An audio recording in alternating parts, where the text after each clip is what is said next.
Okay, so last time we came across a new idea, although it wasn't really new for a lot of you, and that was the idea of Nash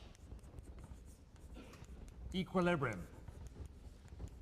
And what I want to do today is discuss Nash equilibrium, see how we find Nash equilibrium in some rather simple examples, and then in the second half of today I want to look at an application where we actually have some fun and play a game, at least I hope it's fun. All right, but let's start by putting down a formal definition. We only used a rather informal one last week, so here's a formal one.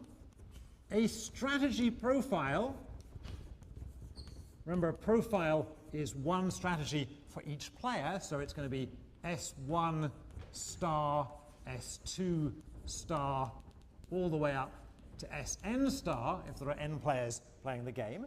So this profile is a Nash equilibrium, and I'm just going to write Ne in this class for Nash equilibrium from now on, if for each I, so for each player I, her choice, so her choice here is Si star, that I is part of that profile, is a best response,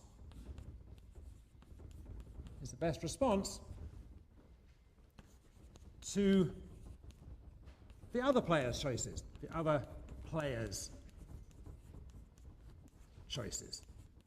And of course, the other player's choices here are S minus I star. So everyone is playing a best response to everyone else. All right? Now, this is by far the most commonly used solution concept in game theory. So those of you who are interviewing for McKinsey or something, you're going to find that they're going to expect you to know what this is.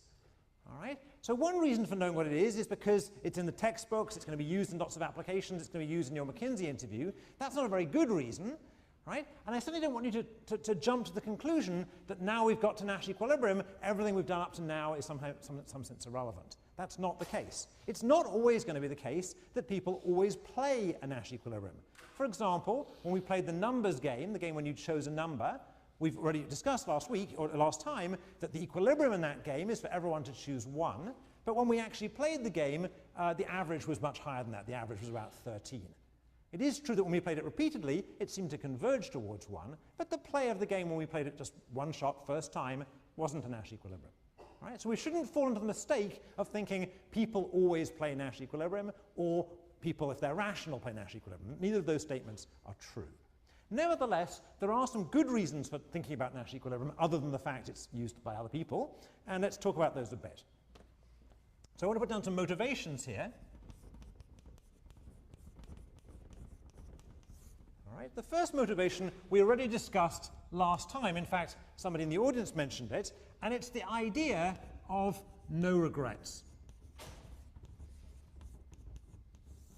So what is this idea? It says, suppose we're looking at a Nash equilibrium.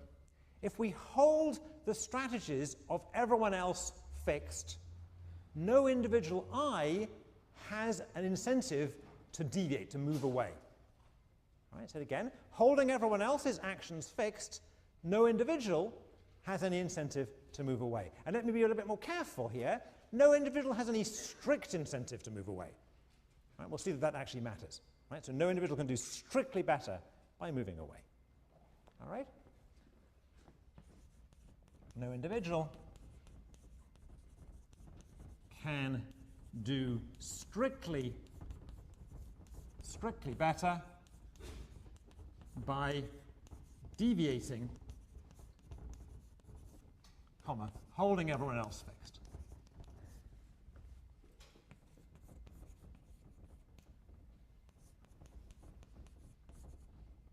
All right? So what I call that no regret, it means having played the game, suppose you did in fact play a Nash equilibrium, and then you look back at what you've done, and now you know what everyone else has done, and you say, do I regret my actions? And the answer is, no, I don't regret my actions, because I did the best I could given what they did. All right? So that seems like a fairly important sort of central idea for why we should care about Nash equilibrium. Here's a second idea, and we'll see others arise in the course of today. A second idea is that a Nash equilibrium can be thought of as self-fulfilling beliefs. so in the last week or so, we've talked a fair amount about beliefs. If I believe the goalkeeper is going to dive this way, I should shoot that way, and so on. All right? But of course, we didn't talk about any beliefs in particular. These beliefs, if I believe that, if everyone in the game believes that everyone else is going to play their part of a particular Nash equilibrium, then everyone will in fact play their part of that Nash equilibrium. All right? Now why? Why? Why is it the case that if everyone believes that everyone else is playing their part of this particular Nash equilibrium, that that's self-fulfilling and people actually will play that way? Why is that the case? Anybody? Yeah, can we get this guy in red? Yeah?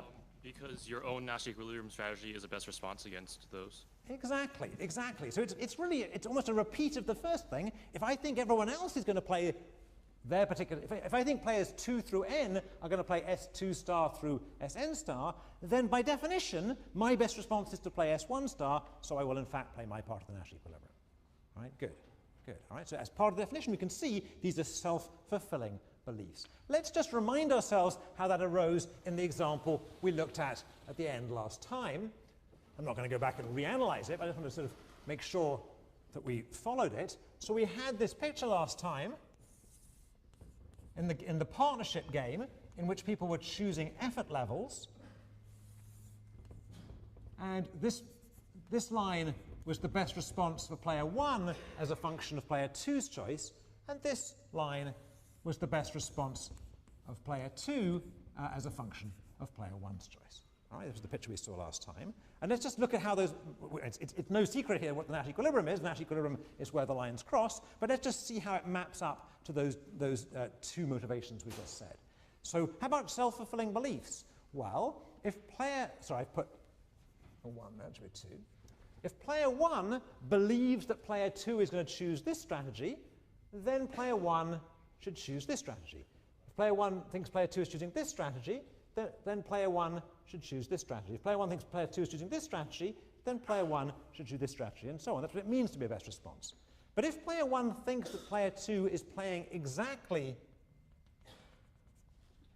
her Nash strategy, then player 1's best response is to respond by playing his Nash strategy.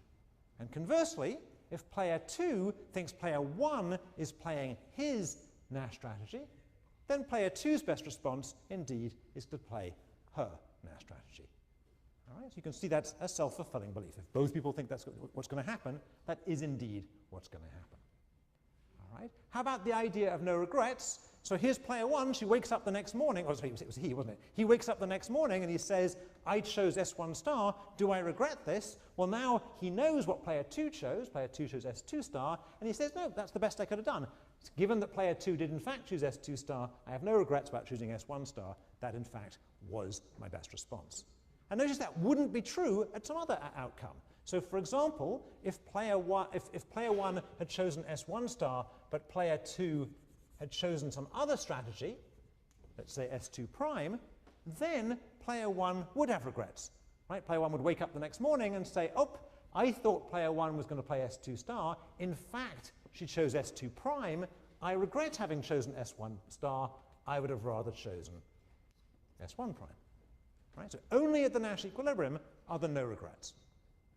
All right? Everyone okay with that? This is just revisiting really what we did last time and underlining these points. All right. So I want to spend quite a lot of time today just getting used to the idea of Nash equilibrium and trying to find Nash equilibrium. I'm going to turn off that projector that's in the way there, if I can. Okay. Is that going to upset the lights a lot? All right. So, okay. So what I want to do is I want to look at some very simple games with a small number of players to start with and a small number of strategies, and I want us to get used to how we would find the Nash equilibria in those simple games. Okay? We'll start slowly, and then we'll get a little faster. Okay, so let's start with this game. Very simple game with 2 players. Each player has 3 strategies, and I'm not going to motivate this game, it's just some random game. Player 1 can choose up, middle, or down, and player 2 can choose left, center, and right, and the payoffs are as follows: 0-4, 4-0, 5-3, 4-0, 0, 4, 5, 3 again, 3, 5, 3, 5, and 6, 6. All right? So we could discuss, if we had more time, we could actually play this game, but it isn't a particularly exciting game, so let's leave our playing for later. And instead, let's try and figure out what are the Nash equilibria in this game and how we're going to go about finding them. Right? And the way we're going to go out finding them is going to mimic what we did last time. Last time, we had a more complicated game in which was 2 players with a continuum of strategies, and what we did was we figured out player 1's best responses and player 2's best responses, player 1's best response to what player 2's doing, and player 2's best response to what player 1's doing, and then we looked where they coincided, and that was the Nash equilibrium. And we're going to do exactly the same in this simple game here. So we're going to start off by figuring out what player 1's best response looks like. All right? So in particular, what would be player 1's best response if player 2 chooses left? What would be player 1's best response if player 2 chooses left? Let's get the mics up so I can sort of challenge people. Anybody? Not such a hard question. Do you want to try the woman in the middle? Who's closer to the woman in the middle? Yeah. Middle, M. Okay, so player 1's best response in this case is middle, all right, because 4 is bigger than 0 and is bigger than 3, all right? So to mark that fact, what we can do is let's put a circle, if you like in green, let's put a circle round that 4. Okay? All right, not hard, right? So let's do it again. What is player 1's best response if player 2 chooses center? What is player 1's best response if player 2 chooses center? Let's get somebody on the other side. So you should feel free to cold call somebody here. So how about cold calling the guy with the Yale football shirt on? Here we go. Up. All right, so up is the correct answer. All right, so that's one triumph for Yale football. Okay, so all right, so 4 is bigger than 3, bigger than 0. All right, so good. Thank you. All right, and Ali, why don't you do the same? Why don't you cold call somebody who's going to tell me what's the best response for player 1 to right? Down. Shout it out. Down. Down. Okay. So best response is down because 6 is bigger than 5, which is bigger than 5. I mean, 6 is bigger than 5. Okay. All right. So what we've done here is we've found player 1's best response to left, best response to center, and best response to right. And in passing, notice that each of player 1's strategies is a best response to something. So nothing would be knocked out by our domination arguments here, and nothing would be knocked out by our never a best response arguments here for player 1.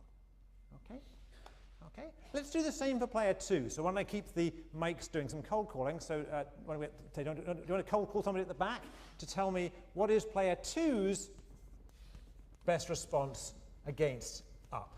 What's player 2's best response against up? I'm struggling on that. Yeah. Left. All right, so the gentleman in blue says left because 4 is bigger than 3 is bigger than 0. Let's switch colors and switch polygons and put squares around these, okay? Right. I don't insist on the circles and the squares. If you have a thing for hexagons, you can do that too, right? Whatever you want. All right.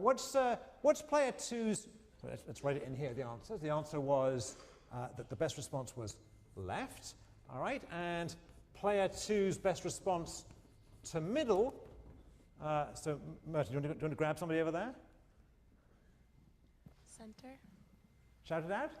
Center. All right, because 4 is bigger than 3, which is bigger than 0, so that's center.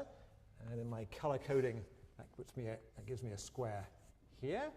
And finally, player 2's best response to down. And your turn, Ali. Let's grab somebody. Is left. I'm sorry, right. Okay, right. Okay, good, because 6 is bigger than 5 again. Okay, so here we go. All right, so what we've done now is found player one's best response function. That was just the analog of finding the best response line we did here. Here we drew it as a straight line in white, but we could have drawn it as a sequence of little circles in green. It would have looked like this, right? The same idea. We're not going to do the whole thing, right? It would be a whole bunch of circles looking like this. And then we found player two's best response for each choice of player one, and we used pink rectangles, and that's the same idea as we did over here. Here we did it in a continuum strategy using calculus, but it's the same idea. So imagine I'm drawing lots of pink rectangles, and again, I'm not going to do it, but you can do it in your notes, okay? All right, same basic idea. And just as the Nash equilibrium must be where these best response lines coincided here, because that's the point at which each player is playing a best response to each other, all right? So the Nash equilibrium over here is, drum roll, do you want to cold call somebody? Do you want to cold, just grab somebody in the row behind you or something, whatever? Yeah? Anybody?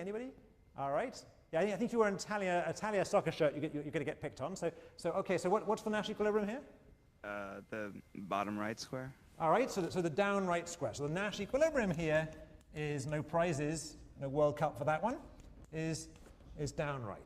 All right. All right. So why is that the Nash equilibrium? Because at that point, player one is playing a best response to player two, and player two is playing a best response to player one. Right? Now I want to try and convince you, particularly those of you who are worried by the homework assignment, that that was not rocket science. Right? Right? It's not hard to find Nash equilibria in games. All right? Well, it didn't take us very long, and we went pretty slow, actually. All right. So let's look at another example. Oh, before I do, notice that before I leave this game, let's make one other remark. Notice that in this game that each strategy of player one is a best response to something, and each strategy of player two is a best response to something. So had we used the methods of the earlier on in the class, that's to say deleting dominated strategies, or deleting strategies that are never a best response, we'd have got nowhere in this game. All right? All right? So Nash equilibrium has got us a little further in narrowing down our predictions. But we also learned something from that. We argued last time and in the last few weeks that rationality, or even mutual knowledge of rationality, or even common knowledge of rationality, couldn't really get us much further than deleting dominated strategies, or if you like, deleting strategies that are never best responses. All right? So here we've concluded that the Nash equilibrium of this game is down right, a very particular prediction. But notice, a perfectly rational player could choose middle. The reason they could choose middle, player one could choose middle, could be that if they say rationally they should choose middle because they think player two is choosing left. And you say, well, why would you think player two is going to choose left? And player one could say, I think player two is going to choose left because player two thinks I'm going to play up. And then you say, but how could player two possibly think that you're going to play up? And then player one would say, I think player two thinks I'm going to play up because player two thinks that I think that he's going to play center. And then you could say, how could player two, et cetera, et cetera, et cetera. And you could see you could work yourself around a little cycle there. Nobody would be irrational about anything. Everything would be perfectly well justified in terms of beliefs. It's just we wouldn't have a nice fixed point. We wouldn't have a nice point where it's a simple argument. In the case of down right, player one thinks it's okay to play down because he thinks two is going to play right, and player two thinks it's okay to play right because he thinks player one is going to play down. Right?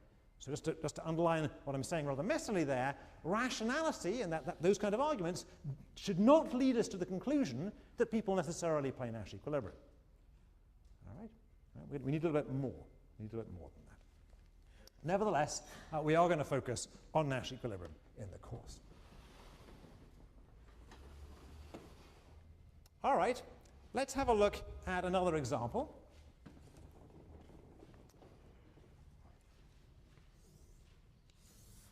And again, we'll keep it simple for now, and we'll keep to a two-player, three-strategy game.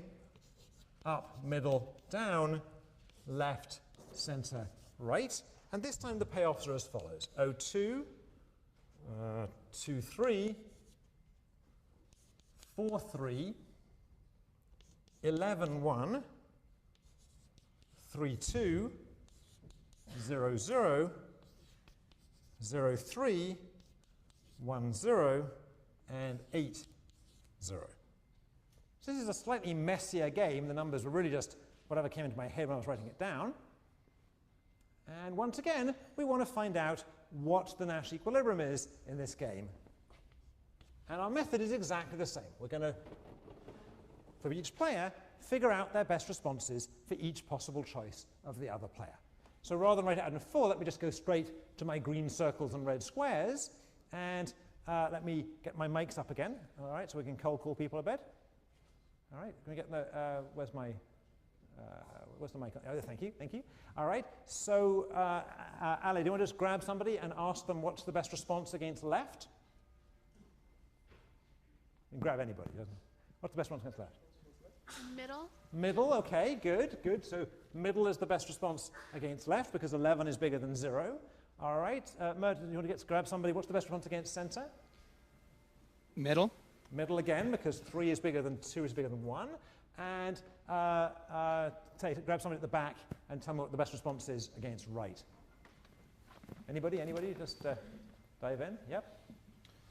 Down. Okay, down, good. All right, and let's do the same for the column player. So watch the column players. Ali, find somebody, take the guy who's 2 rows behind you who's about to fall asleep and ask him, what's the best response to up? The best response would be, for which player? For player 2. So what's player 2's best response for up? Sorry, I'm going to... Pick on someone else, that's right. Pick someone. Pick on the guy right behind you. Okay. What's the best response for up? C and R are tied. So C or R. All right, so this is a slightly more tricky one, right? The best response to up is either C or R. This is why we got you to sign those legal forms, right? Okay. Best response to up is either C or R. The best response to middle, yeah, madam? Center. Is center, thank you. And the best response to down?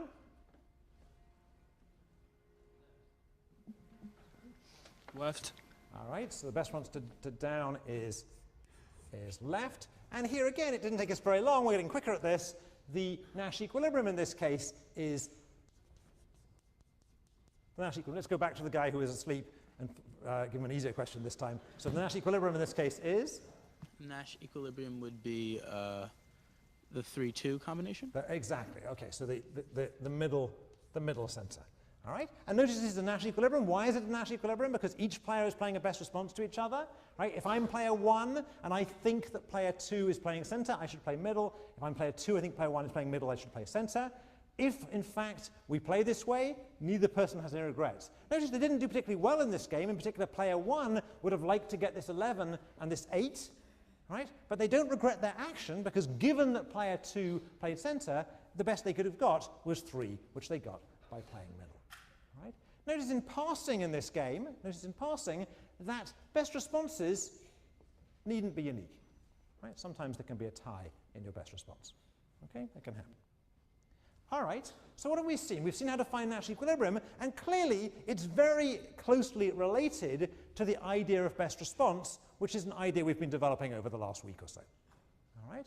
But let's go back earlier in the course and ask, how does it relate to the idea of dominance? Right? This is really our third concept in this course. Right? We had a concept about dominance, we had a concept about best response, and now we're at Nash equilibrium. It's, I think, obvious how it relates to best response. It's when best responses coincide. How about how it relates to dominance? Well, to do that, let's go back. So what we're going to do is we're going to relate Nash equilibrium to our idea of dominance, or of domination.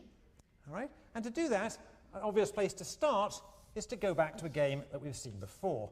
So here's a game where player 1 and player 2 are choosing alpha and beta, and the payoffs are 0, 0, 3, minus 1, minus 1, 3, and 1, 1. All right? So this is the game we saw the first time. This is the prisoner's dilemma.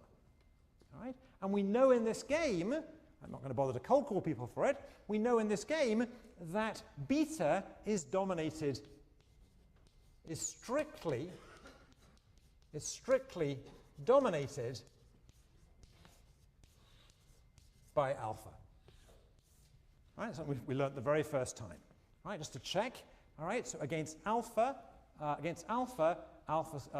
choosing alpha gets you 0, beta gets you -1. Against beta, choosing alpha gets you 3, beta gets you 1. In either case, alpha is strictly better, so alpha strictly dominates beta. And of course, it's the same for the column player, since the game's completely symmetric. All right? So now let's find the Nash equilibrium in this game. I think we know what it's going to be, all right? But let's just do it in a sort of slow way. All right? So the best response to alpha must be alpha. The best response to beta must be alpha. And for the column player, the best response to alpha, I was doing it in pink, wasn't I? The best response to alpha must be alpha. And the best response to beta must be alpha. Everyone okay with that?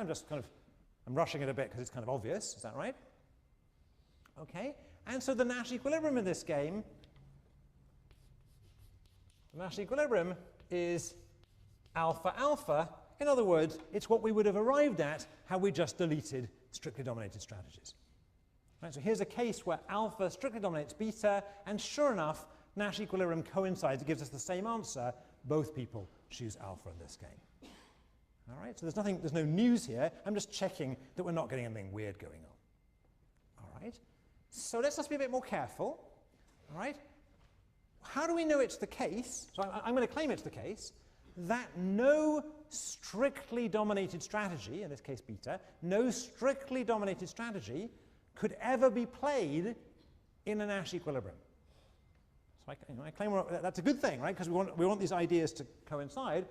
I claim that no strictly dominated strategy could ever be played in a Nash equilibrium.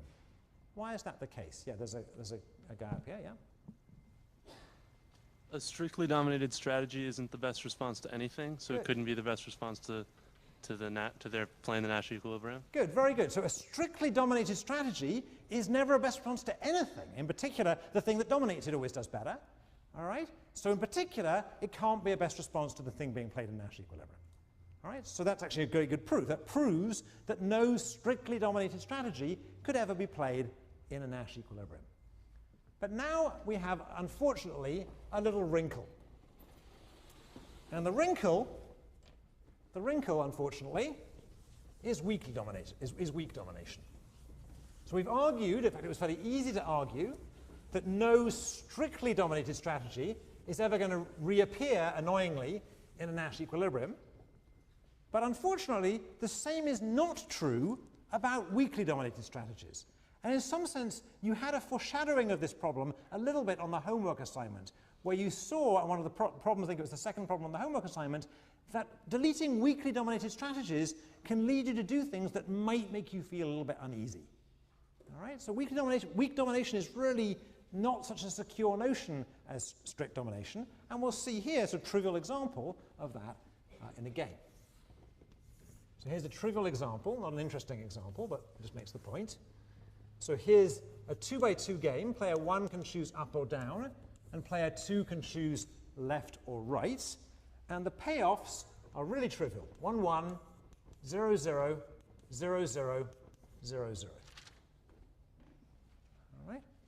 So let's figure out what the Nash equilibrium is in this game, and I'm not going to bother cold calling because it's too easy. So the best response for player 1, if player 2 plays left, is clearly to choose up. And the best response of player 1, if player 2 chooses right, is, well, either up or down will do, right? Because either way he gets, or she gets 0. So these are both best responses. Is that correct? They're both best responses. They both do equally well. All right? And conversely, player 2's best response, if player 1 chooses up, is sure enough to choose left. And that's kind of the answer we'd like to have. But unfortunately, when player 1 plays down, player 2's best response is either left or right. It makes no difference. They get 0 either way. All right? Okay. So what are the Nash equilibria in this game? What are the Nash equilibria in this game? So notice first observation is there's more than one Nash equilibrium in this game. Right? We haven't seen that before. All right? There's a Nash equilibrium with everybody in the room, I hope, thinks is kind of the sensible prediction in this game. Right? In this game, I think all of you, I hope, if you're player 1 would choose up, and all of you for player 2 would choose left. Is that right? that correct? Right, it's hard to imagine coming up with an argument that wouldn't lead you to choose up and left in this game. All right? However, unfortunately, this isn't unfortunate. Up left is a Nash equilibrium, but so is down right. Right? If player 2 is choosing right, your best response, weakly, is to choose down. If player 1 is choosing down, player 2's best response, weakly, is to choose right. All right? And this is arriving because of the definition of Nash. It's a very definite definition.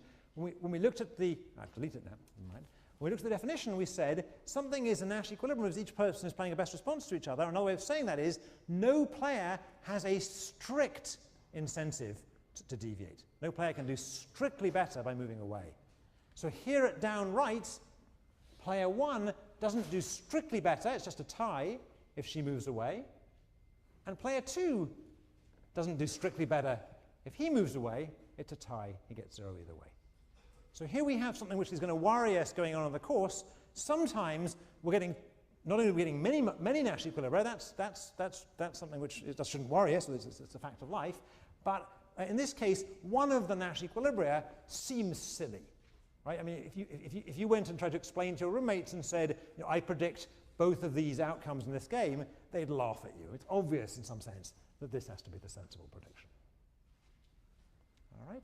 So just a sort of worrying note before we move on. Okay, so this was pretty formal and kind of not very exciting so far. So let's try and move on to something a little bit more fun. Okay, so what I want to do now is I want to look at a different game. Again, we're going to try and find Nash equilibria in this game, but we're going to do more than that. We're going to talk about the game a bit. And a feature of this game, which is to distinguish it from what we've done so far, is the game we're about to look at involves many players, although each player only has few strategies.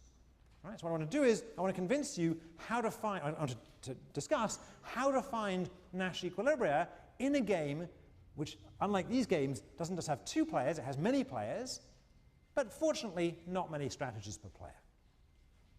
All right? So let me use this board.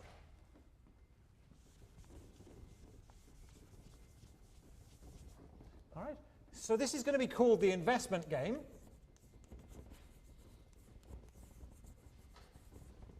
And we're going to play this game, although not for real. All right, so the players in this game, as I've just suggested, the players are going to be you. All right, so everyone who was getting sleepy just looking at this kind of analysis should wake up now. You have to play. All right, and the strategies in this game are very simple, the strategy sets, or the strategy alternatives. Each of you can choose between investing nothing in a class project, 0, or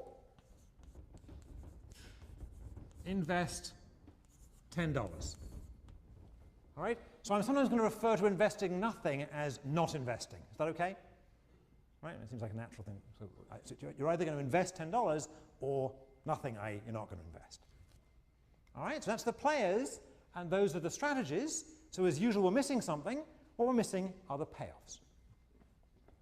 All right, so here are the payoffs. So the payoffs are as follows. If you don't invest,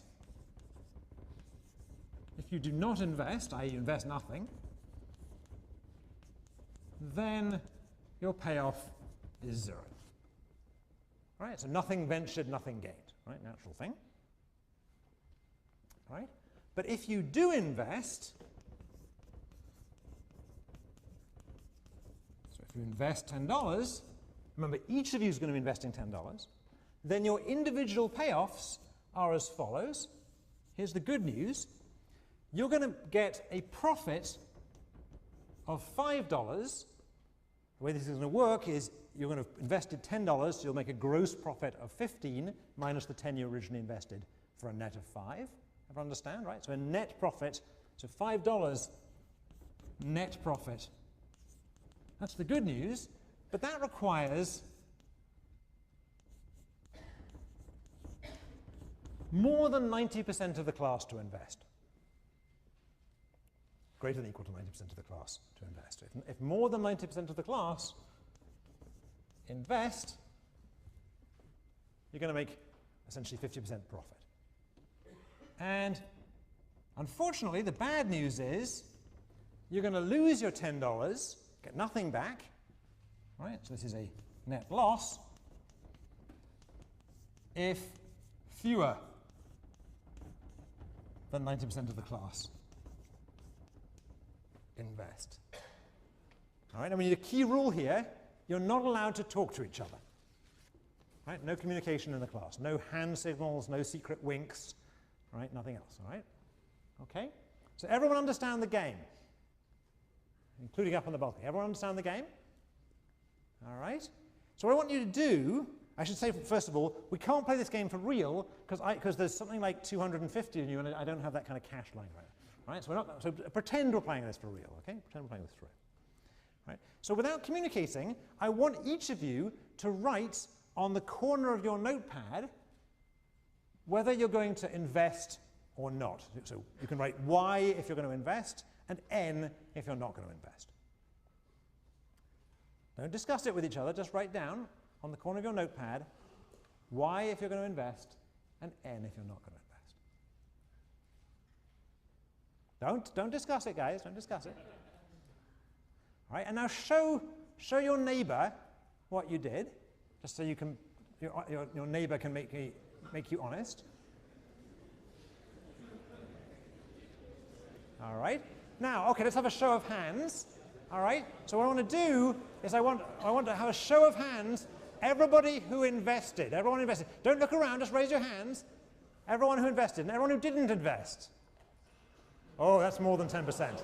All right, let's do that again. So everyone who invested, raise their hands, and everyone who didn't invest, raise their hands. So I don't know what that is. Maybe it's about half. So now I'm thinking we should have played this game for real. I want to just get some discussion going about this. Right? I'm quite willing to discuss this for a while. There's a lot to be said about this game. Let me borrow that. Can I borrow this? All right. So this guy. Okay, so what did you do? I invested. Why did you invest? Because I think I can lose $10. All right. So he's rich. That's okay. It's okay. You can pay for lunch. That's all right. That's all right. All right. Who didn't invest? Non-investors. Yeah. So here's one. So okay. So why didn't you invest? Shout it out so everyone can hear. I didn't invest because to make a profit, there needs to be at least a 2-to-1 chance that everyone else, that 90% invests. All right. You mean to make an expected profit? Yeah, you only get half back, but you lose the whole thing. I see. Okay. So you're doing some kind of expected calculation. Other reasons out there? What did you do? I invested. You invested. We have to, I'm finding the suckers on the run. Okay, so you invested. And why?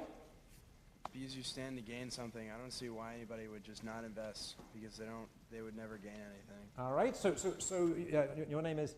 Clayton. So Clayton's saying only by investing can I gain something here. Not investing seems kind of, doesn't seem brave in some sense. Anyone else? Yeah. It's basically the same game as the 1-1-0-0 game in terms they're both Nash equilibria, but the payoffs aren't like the same scale. Yeah, you'd have to be really risk averse not to invest. So I thought people would be. So you invested? I invested, yeah. All right. So let me give this to Ali before I screw up the sound system here. Okay. So we've got different answers out there. Can people hear each other's answers a bit? Yeah. So we have lots of different views out here. We have half the people investing and half the people not investing, roughly. And I think you can make arguments either way. All right. So we'll come back to whether it's exactly the same as the game we just saw. So the argument that I'm sorry, your name is. That Patrick made is it looks a lot like the game we saw before. We'll see it is related. Clearly, it's related in one sense, which we'll discuss now. So, maybe I need this thing again. Where's this thing? Sorry. So, what are the Nash equilibria in this game? What are the Nash equilibria in this game? All right, we can record someone's phone message, but in the meantime, what are the Nash equilibria in this game? Yeah, let me get the woman up here. No one invests and everyone's happy that they didn't lose anything, or everyone invests and everyone's happy. Good, good. So I've forgotten your name. So Kate's saying that there are two Nash equilibria, and with apologies to Jude, I'm going to put this on the board. All right, there are two Nash equilibria here. All right, one is all invest, and another one is no one invest. All right, these are both Nash equilibria in this game. Let's just check that they are, exactly the argument that Kate said, that if everyone invests, then no one would have any regrets. Everyone's best response would be to invest. And if nobody invests, then everyone would be happy not to have invested. That would be a best response. It's just in terms of what Patrick said, it is a game with two equilibria like the previous game, and that there are other similarities to the previous game, but it's a little bit of, the equilibria in this case are not quite the same as the other game. And the other game, that other equilibrium, the 0-0 equilibrium, seemed like a silly equilibrium. It isn't like we'd ever predicted happening. Whereas here, the equilibrium with nobody investing, right, actually is quite a plausible equilibrium. Right? If I think no one else is investing, then I strictly prefer not to invest. Is that right? Is that right? Okay. So two remarks about this. I want to do more before I do two remarks. Yeah, well, let's have one remark at least. How did we find those Nash equilibria? What was our sophisticated mathematical technique for finding the Nash equilibria in this game? So we should take. Can you get the mic on? Is it Kate? Kate, is that right? Yeah. So how did you find the Nash equilibria? I looked for the only two places where there's no regrets. All right. So in principle, you could have something. I mean, that works, but in principle, you could have looked at every possible combination, and there's lots of possible combinations. It could have been a combination where 1% invested and 99% didn't, and 2% invested and 98% didn't, and so on and so forth. Right? We could have checked rigorously what everyone's best response was in each case. But what do we actually end up doing in this game? What's the method? Yeah, we get the guy in. Yeah? You only consider situations where your action can have a different outcome, and those only occur when everyone's investing or no one's investing. That's true, so that certainly makes it easier. I claim, however, I mean, you're both of you being more rigorous and more mathematical than I'm tempted to be here. I think the easy method here, the easy sophisticated math here, is to guess. All right? My guess is the easy thing to do is just to guess what's likely to be an equilibrium here, and then what? And then check. All right? So a good method here in these games is to guess and check. And guess and check is really not a bad way to try and find Nash equilibria. The reason it's not a bad way is because checking is fairly easy. Right? Guessing is hard. You might miss something. There might be a Nash equilibrium hidden under a stone somewhere. Oh, no, it's not a stone. In America, it's a rock. It's hidden under a rock somewhere. All right? All right? But checking that something that you some putative equilibrium, some candidate equilibrium, checking whether it is an equilibrium is easy, because all you have to do is check that nobody wants to move away and everyone wants to deviate. Right? So I think in practice, that's what you're going to end up doing in this game. And it turns out to be very easy to guess and check, which is why you were able to find it. Right? So guess and check is a very useful method in these games where there are lots and lots of players, but not many strategies per player. It works pretty well. All right. Okay. Now, we've got this game up on the board. I want to spend a while discussing it because it's kind of important. So what I want to do now is I want to remind ourselves what happened just now. So what happened just now? Can we raise the yeses again? The invest again? And raise the not investors? Not invest? And I want to remind you guys you all owe me $10, all right? All right? And what I want to do is I want to play it again. Right? No communication. Write down again on the corner of your notepad what you're going to do. Don't communicate, you guys. All right, show your neighbor. All right, and now we're going to poll again. So, ready? Without cheating, without looking around you. If you invested, all right, let Jude get a good view of you. If you invested, raise your hand now. And if you didn't invest, okay. All right, can I look at the investors again? Just raise your hands, honestly. All right, we've got a few investors still. So these guys really owe me money now. That's good. All right, let's do it again. All right, third time. Third time. Hang on a second. So third time, write down. And pretend this is real cash. All right. Now, if you invested the third time, raise your hand. All right, we got it. All right. There's a few suckers born every day, but basically. All right. So where are we heading here? Where are we heading pretty rapidly? Right. We're heading towards an equilibrium. Right. Just let's make sure let's confirm that. So everyone who didn't invest that third time, raise your hands. Right. That's pretty close. That show of hands is pretty close to a Nash equilibrium strategy. Is that right? Is that right? So here's an example of a third reason, something we already mentioned last time, but a third reason why we might be interested in Nash equilibria.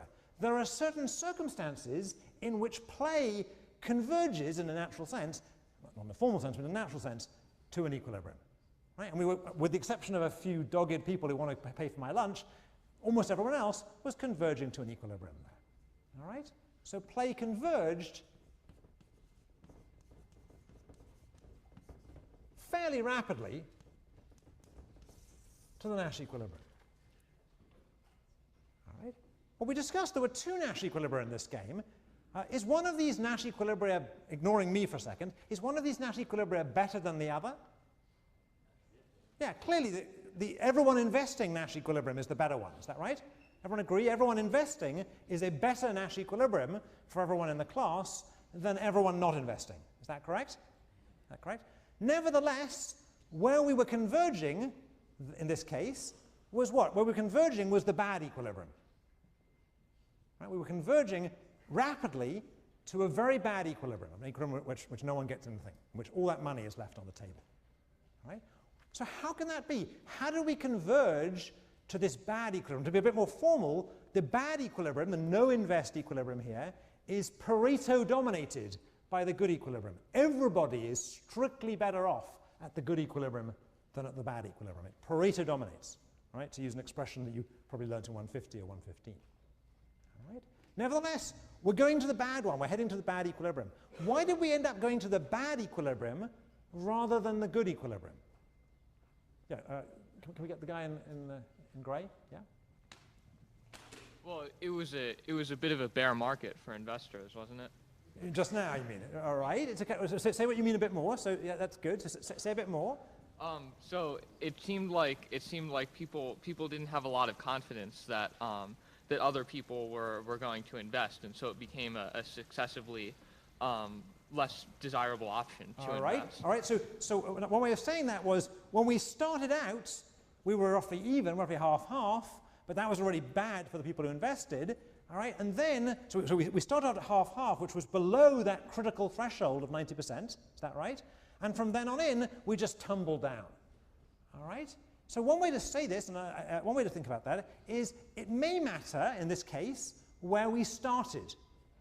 Right? Suppose the first time we played the game in this class this morning, suppose that 93% of the class had invested, in which case those 93% would all have made money. Right? Now, my guess is, I can't prove this, my guess is we might have converged the other way and converged up to the good equilibrium. Does that make sense? Yeah?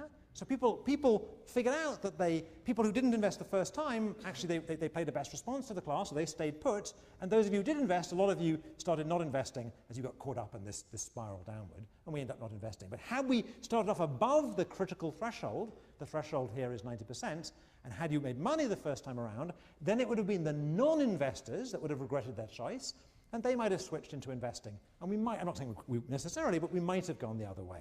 Yeah, let me get a mic on. 30-70 thing where 70% invested. Yeah, so that's a good question. So suppose we've been close to the threshold but below.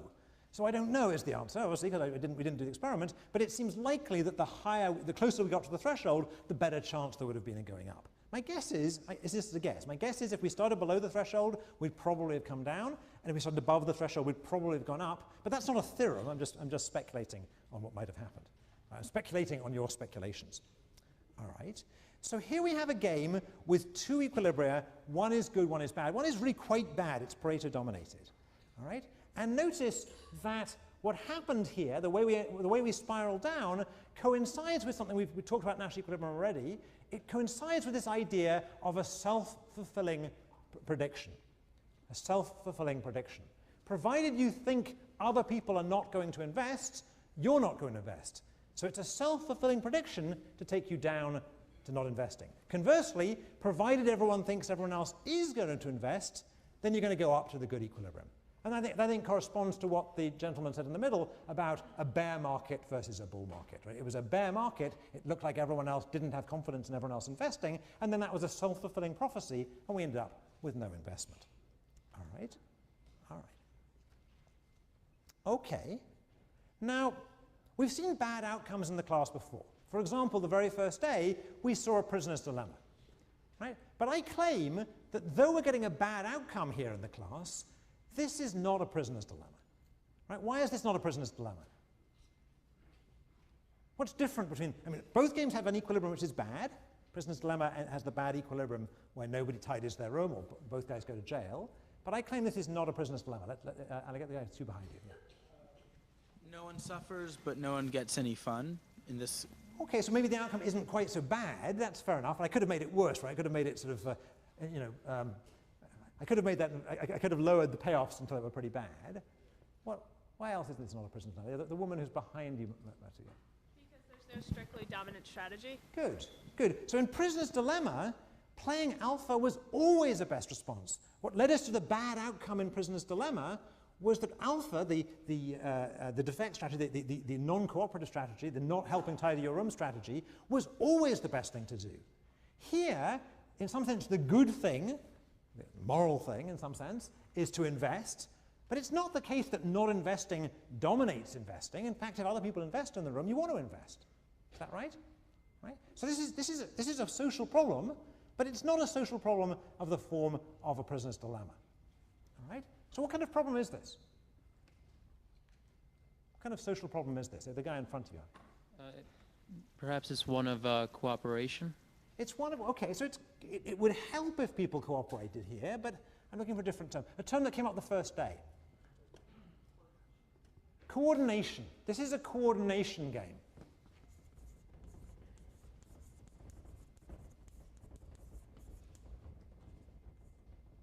For those people who read the New Yorker, I'll put an umlaut over the second O. It's a coordination game. Okay? All right. So why is it a coordination game? Because you'd like everyone in the class to coordinate their responses on invest. All right? And in fact, if they did that, then everyone would be happy. Right? And no one would have an incentive to defect. That would in fact be an equilibrium. But unfortunately, quite often, we fail to have coordination. Either everyone, well, this is a form of coordination, either everyone plays not invest, or as happened the first time in the class, we get some split with people losing money. All right? So I claim that actually this is not a rare thing in society at all. There are lots of coordination problems in society. There are lots of things that look like coordination games, and often in coordination games, bad outcomes result. And I want to spend most of the rest of today talking about that because I think it's important, right? Whether you're an economist or whatever. So let's talk about it a bit. What else has the structure of a coordination game and therefore can have the outcome that people can be uncoordinated or can coordinate in the wrong place and you end up in a bad equilibrium? What else looks like this? Let's collect some ideas here. I've got a hand way at the back. Can you get the guy who's just way, way, way at the back, right up against the, yes, there you go. Great, thank you. Wait till the mic gets to you and then yell. Yeah. Like a party on campus can be a coordination game. Yeah, good, good. Okay, so a party on campus is a coordination game because what? Because you have to coordinate at being at the same place. Is that right? That's the idea you had. Go ahead. The thing is, like, if not very many people are coming, the people that did come are not going to enjoy it. But if a lot of people do come, then it will be good for everybody. Good. Okay, that's good. Good. So that's another way in which there's two ways in which a party can be a coordination problem. One is the problem that if people don't show up, it's a lousy party, so you don't want to show up. Conversely, if everyone's showing up, it's great, it's a lot of fun, it's the place to be, and everyone wants to show up. And second, so there's two equilibria there, showing up and everyone not showing up or everyone showing up. And similar idea, the location of parties, which is what I thought you were driving at, but it's the similar idea, can occur. So it used to be the case in New Haven that there were different, actually there aren't many anymore, but there used to be different bars around campus, none of which you're allowed to go to, so you don't know about. But anyway, lots of different bars around campus, and there's a coordination game where people coordinate on Friday night, or to be more honest, for graduate students, typically Thursday night. All right? So it used to be the case that one of those bars downtown was where the drama school people coordinated, and another one was where the economists coordinated, and it was pretty good equilibrium that they didn't coordinate at the same place. All right? All right? So one of the things you have to learn when you go to a new town is, where is the meeting point for the kind of party I want to go to? And again, you can have a failure of coordination, everyone's wandering around the town getting mugged. All right? All right? What other things look like coordination problems like that? So again, way back in the corner there, there's somebody right behind you. There you go. You have to really shout now. Maybe warring parties in a civil war or signing a treaty.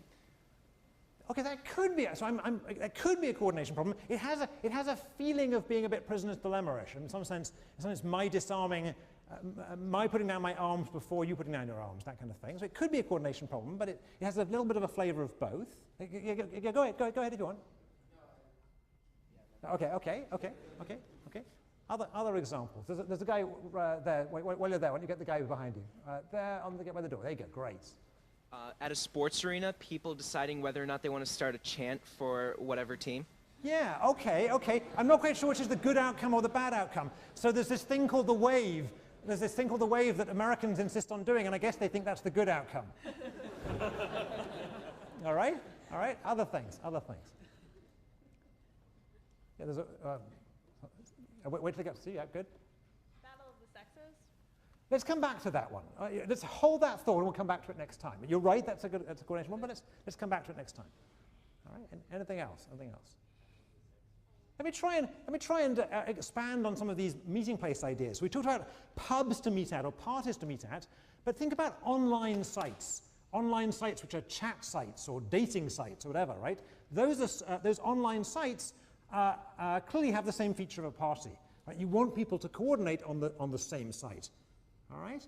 Let me give some other. What about some other economic ideas? What about some other ideas from economics? What else has that kind of externality, like a meeting place? Can we get him, Patrick? Yeah? I mean, it's excluding some people, but things like newspapers or something, like might want only one, like global news site. All right, so that's an interesting thought, because it can go both ways. It could be a bad thing only to have one newspaper for obvious reasons, but in terms of having a good conversation about what was in the newspaper yesterday over lunch, it helps everyone's read the same thing. And certainly there's a bandwagon effect to this with TV shows. If everybody in America watches the same TV show, which apparently is American Idol these days, then you can all talk about it over lunch. Notice that's a really horrible place to coordinate. Right? There are similar examples to the American Idol example. When I was growing up in England, again, I'm going to reveal my age, everybody decided that to be an in-person in England, you had to wear flared trousers. Right? This was, and so to be in, you had to wear flared trousers. This is a horrible coordination problem, right? So for people who don't believe that could ever have happened in England, you could ever have these sort of fashion goods that you end up at a horrible equilibrium at the wrong place, you don't believe that could ever happen, think about the entirety of the Midwest. All right? I didn't say that. We're going to cut that off of the film later. All right? What else is like this? Getting a few ideas out. Let's get this gentleman here. The establishment of monopolies, because a lot of people use Microsoft, then everything is compatible with Microsoft, so more people want to use it. Good. So I've forgotten your name. Stephen. So Stephen's pointing out that certain software can act this way by being a network good. The more people who use Microsoft and Microsoft programs, the bigger the advantage to me using Microsoft. All right, and therefore, because I can exchange programs, I can exchange files if I'm working with my co-authors and so on, and so you can have different equilibria coordinating on different software, and again, you could end up at the wrong one. I think a lot of people would argue, but I'm going to stay neutral on this, a lot of people would argue that Microsoft wasn't necessarily the best place for the world to end up. All right? There are other technological network goods like this. These are called network externalities. An example here would be high-definition television. Right? You want to have one technological standard that everyone agrees on. for things like high-definition televisions, because then everyone can produce TV to that standard and goods that go along with that standard. And of course, it matters. Each company who's producing a TV and has a standard in mind would like theirs to be chosen as the standard. And again, you could end up at the wrong place. You could end up at a bad equilibrium there. All right? How about political bandwagons? Right? In politics, particularly in primaries, there may be an advantage on the Democratic side or on the Republican side in having you all vote for the same candidate in the primary, so they get this big boost and it doesn't seem like your party's split and so on. Right? And that could end up, and again I'm going to remain neutral on this, it just could end up with the wrong candidate winning. Right? There's a political bandwagon effect. The person who wins New Hampshire and Iowa tends then to win everything. All right? All right? So that's another example. Any other economic examples? Yeah, can we get this guy in here? Listing on a stock exchange? Yeah, okay, so in particular, which stock exchange to list on, all right? So there's a huge advantage in having lots of stocks on the same stock exchange. There are shared fixed costs. There's also liquidity issues, all right, and lots of issues of that form, mostly the form of fixed costs. So there's a tendency to end up with one stock exchange. We're not there yet, but we do seem to be going that way quite rapidly, all right? The problem, of course, being that might not be the best stock exchange, or it might give that stock exchange monopoly power, all right? Let me throw out one more example. What about bank runs? What's a bank run? What's a bank run? Somebody? Yeah, can we get this guy? What's a bank run? It's when shout out, yeah. When the public loses confidence in their security of their money in banks, then they rush to withdraw the deposits. Good. So you imagine a bank as a natural case where there's two equilibria. There's a good equilibrium. Everyone has confidence in the bank. Everyone leaves their deposits in the bank. The bank is then able to lend some of that money out and earn a higher rate of interest on it. The bank doesn't want to keep all that money locked up in the vault. It wants to be able to lend it out to lenders who can pay interest. Right? That's a good equilibrium for everybody.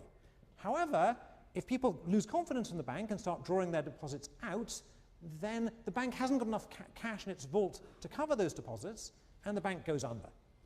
All right? Now, I used to say at this point in the class, none of you will ever have seen a bank run because they stopped happening in America more or less around in the mid-30s. There were lots and lots of bank runs in America before the 1930s, but since federal deposit insurance came in, there's far fewer. However, I really can't say that today because there's a bank run going on right now. Right? There's a bank run going on actually in England with a company called Northern Rock it's called, Northern Rock, as we speak. Right? And it really is a bank run. I mean, if you looked at the newspaper yesterday on the New York Times, you'll see a line of depositors lined up outside the offices in London of this bank trying to get their deposits out, and you see the Bank of England trying to intervene to restore confidence. And just to be clear, this isn't a simple case of being about the mortgage crisis. This bank does do mortgages, but it doesn't seem to be particularly involved in the kind of mortgages that have been attracting all the publicity. It really seems to be a shift in confidence, a move from the good equilibrium of everyone remaining invested to the bad equilibrium of everyone taking their money out. Hang on a second. Okay. Now, there are famous bank runs in American culture. In the movies, anyway. What is the famous bank run in the movies, in American movies? It's a Wonderful Life, all right? There's one in Mary Poppins as well, but we'll do It's a Wonderful Life. How many of you have seen It's a Wonderful Life? How many of you have not seen It's a Wonderful Life? Can you get a poll here? How many people have not seen it? Keep your hands up a second. Keep your hands up. You need to know that if you're on a green card, you can lose your green card if you haven't seen It's a Wonderful Life, okay? All right? So in It's a Wonderful Life, there's a run on the bank. Actually, it's a saving and loan, but never mind. We'll think of it as a bank. All right? And luckily, it doesn't end up with the saving and loan or bank going under. Why doesn't the bank go under in It's a Wonderful Life? Why doesn't it go under? Yeah, the guy in green. Can we get the guy in green? Yeah.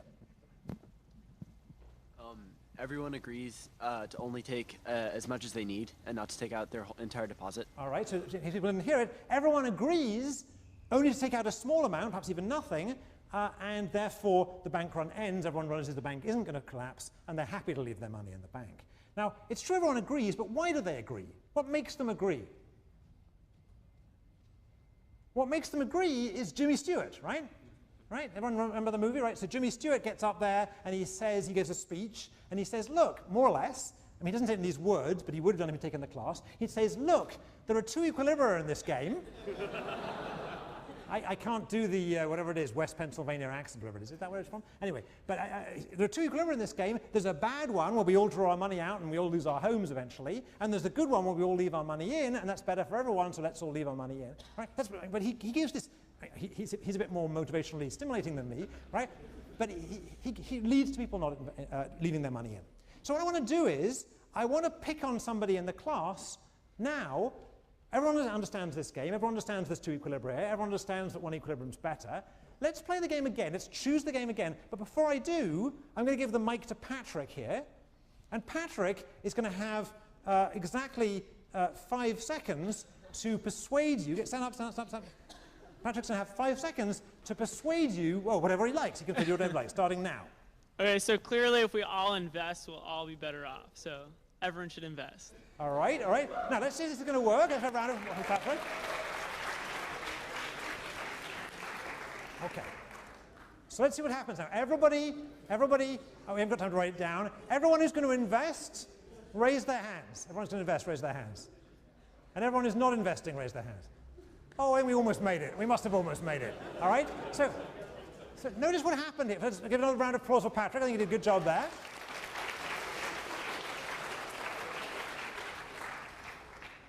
But there's a lesson here. Right? The lesson here is the game didn't change. It's the same game that we've played 3 times already. This was the 4th time we played it. We had a totally different response in playing this time, right? Right? Almost all of you, the vast majority of you, perhaps even 90% of you, invested this time. Right? And you did so in response to Patrick, but Patrick wasn't putting any money down, he wasn't bribing you, he wasn't writing a contract with you, he wasn't threatening to break your legs, he just was pointing out it's a good idea. Right? Now remember the prisoner's dilemma. In the prisoner's dilemma, if Patrick could have got up in the prisoner's dilemma and given the same speech and said, look guys, we're all better off if we choose beta in the prisoner's dilemma than if we choose alpha. Right? Roughly the same speech. And what would you have done in the prisoner's dilemma? You'd have all chosen alpha anyway. Right? So Patrick trying to persuade you, or Patrick communicating to you that you do better by choosing beta in the prisoner's dilemma doesn't work. But here, don't go yet, here it does work. Why is Patrick persuasive in this game, but he isn't persuasive in the prisoner's dilemma? Yeah, can we get the mic on Katie again? Yeah. Why is Patrick persuasive in this game and not before? He's not trying to persuade us to play a strictly dominated strategy. He's not trying to get you to play a strictly dominated strategy, and more than that, he's trying to persuade you to play what? To play a Nash equilibrium. All right? So there's a lesson here in coordination problems. Unlike prisoner's dilemma, communication, just communication, no contract, communication can help. And in particular, what we can persuade each other to do is to play the other Nash equilibrium. And this gives us one more motivation for a Nash equilibrium. In a prisoner's dilemma, to get out of it, we needed a contract. We needed side payments. We needed to change the payoffs of the game. But a Nash equilibrium can be a self-enforcing agreement. The Nash equilibrium can be self-enforcing agreements. We can agree that we're going to play invest in this game, and indeed we will play invest without any side payments, without anybody threatening to break your leg, without any contracts, without any regulation or the law. I'm assuming Patrick isn't that violent. All right? We're going to end up doing the right thing here because it's in our own interest to do so. All right? All right, so coordination problems, which we've agreed are all over society, whether it comes to bank runs or bubbles, we haven't talked about that, bubbles in the market, or fashion in the Midwest, they're all over society. Communication can make a difference. And we'll pick that theme up on Monday.